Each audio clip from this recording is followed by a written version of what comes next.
Hello guys, at ngayon ay mag-update tayo, no? So, ano ba ngayon? Weekend, Saturday. Yung first video natin about REIT. And of course, don't forget to subscribe sa ating channel and paki-press na rin po yung notification bell para palagi po kayong manonotify sa mga bagong videos na i-upload natin. First video about REIT. Medyo matagal din po tayo hindi nakapag dito update kasi palagi ako nauwi sa amin sa province. At ngayon, of course, muli tayong mag-update for this one since Saturday ngayon. At pagpasensya nyo na yung boses ko at sumasabit, may ubo at nangangate, no? Let's start with AREIT weekly chart. So, ano pinakikita natin dito is still, for me, good yung itsure, no? So, sideways dito, guys. Okay, tapos, shake out. Yan, pero nakabalik, no? Then, we have here a rally. Okay, tapos breakout dito sa area na to. Nung pagka-breakout, so, breakout, of course, nagkaroon ng throwback. Then push to retest, ayan. And right now, kung titignan natin, hindi pa naman siya actually pansinin na malapit na po yung kanya price discovery. Pero based sa kanya structure, of course medyo malapit na yan, especially kung masusustain dito, guys. So 37 na yan, 37.9 to 39.5. Just in case lang na magkaroon pa to ng pullbacks ganyan at mag sideways pa siya, much better, tapos of course breakout, same ulit, throwback, then push.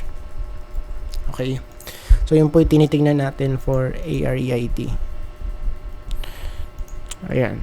So, sa weekly chart,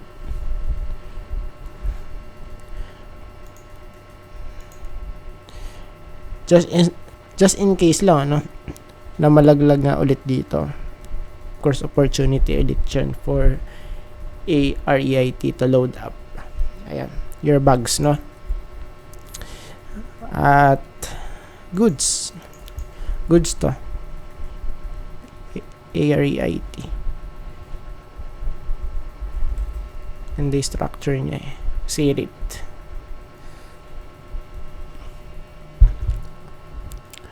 Okay, for this one, still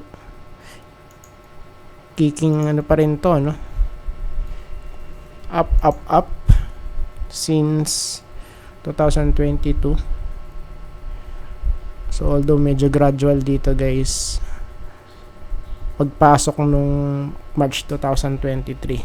So, medyo naging gradual yung increase, pero sideways, of course, breakout. Kasi retest to diba?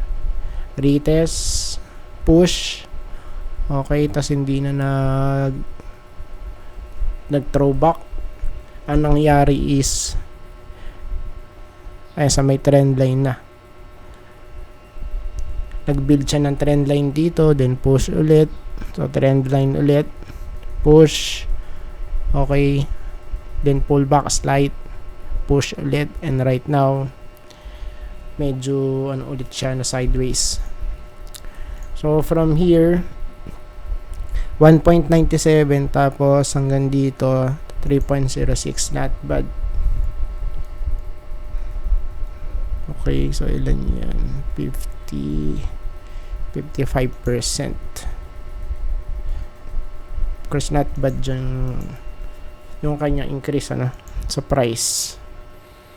Ayan, plus pa to, of course, may dividend, sirit.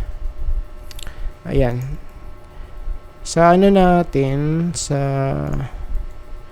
RSI, so dito kasi merong slight divergence na mako-consider, lower high, pero pwede pa masundan ulit ng isa pang divergence dito, So, it means pwede pa tong mag-rally ulit. Ayan, kasi wala naman na siyang ano rito, resistance. Oh, wala na, no? So, saan pa ba magbe-base yan? Just in case na lang kung talagang pabubusan. Katulad na to. So, every time na ano siya, na nagre-retest dun sa may trend line, nagpiprint siya ng red candlestick na mahaba, ano, yung body ay, no? Retest yan, ito yung first, tas second, tas ito mahaba din, guys. Ayan, so it means kung pagbabasihan natin yun, ang chance na ano to, na magkaroon ng ano dito, ng untog sa may trend line is magprint ng ganito ring candlestick. Ayan, somewhere here malapit sa 2.973. Ayan, no? So, yan po yung nakikita natin for Sirit based sa big picture niya.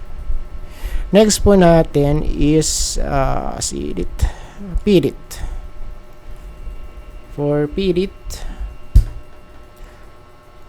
check malala. For Pirit, medyo ano to, no? Medyo paldo-paldo na rin to, guys, kung titignan natin yung chart. Okay. So, from here, of course, matagal nag-sideways to eh. Ayan, tapos nagkaroon ng price discovery. Then, slight accumulation, making a higher lows and flat top. Okay? So, flat sa taas. Okay, tapos breakout from here. Nung nag-breakout,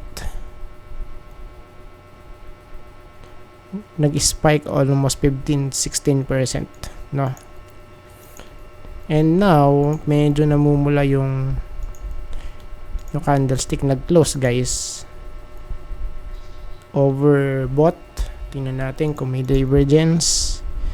Yes, possible divergence. Yun nga lang, medyo malayo, ano? Right here.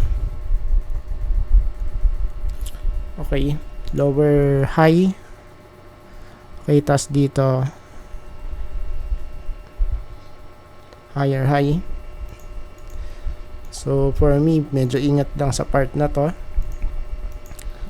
Okay, kasi wala pa siyang ano, no? Pullback dito, guys, since no nag-breakout. So typical.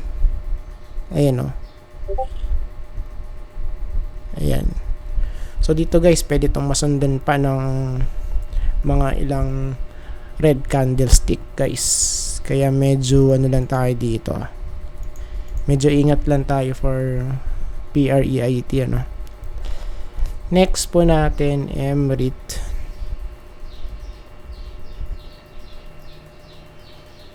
For MREIT naman, medyo ano to, lag.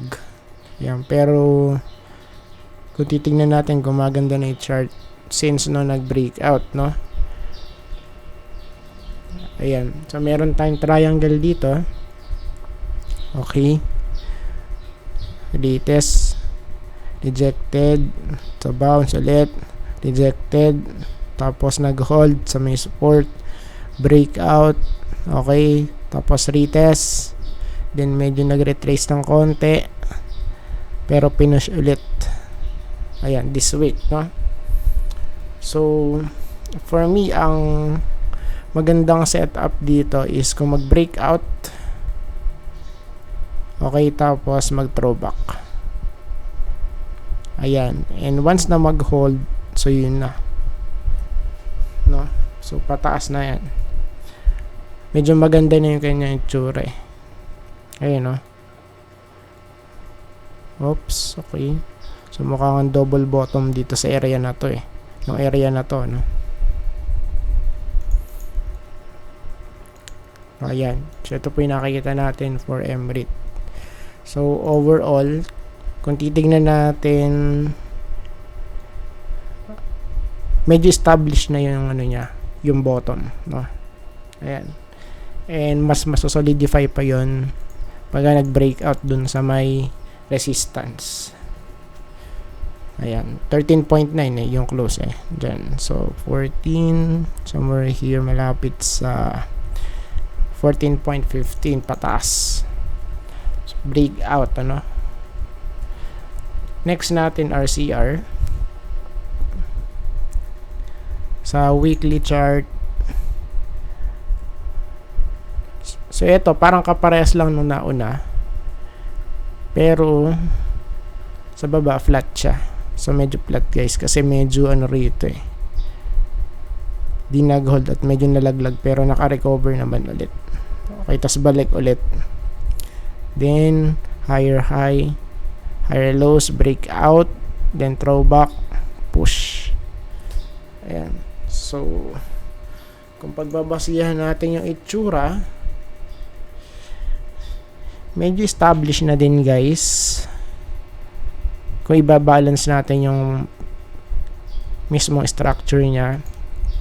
Pero for me, so siguro much better kung ayan, kung medyo mag sideways dito ng konti bago mag rally. Ayan, so pwedeng ganyan yung maging setup para mas maging kumbaga mas maging solid yung rally pagka kasi medyo pilit, okay, for example pataas, okay, so dire-diretso, so sa malamang yan medyo malalim yung pullback na mangyayari same din sa crypto, same setup. Ayan, pero mas risky syempre sa sa crypto guys.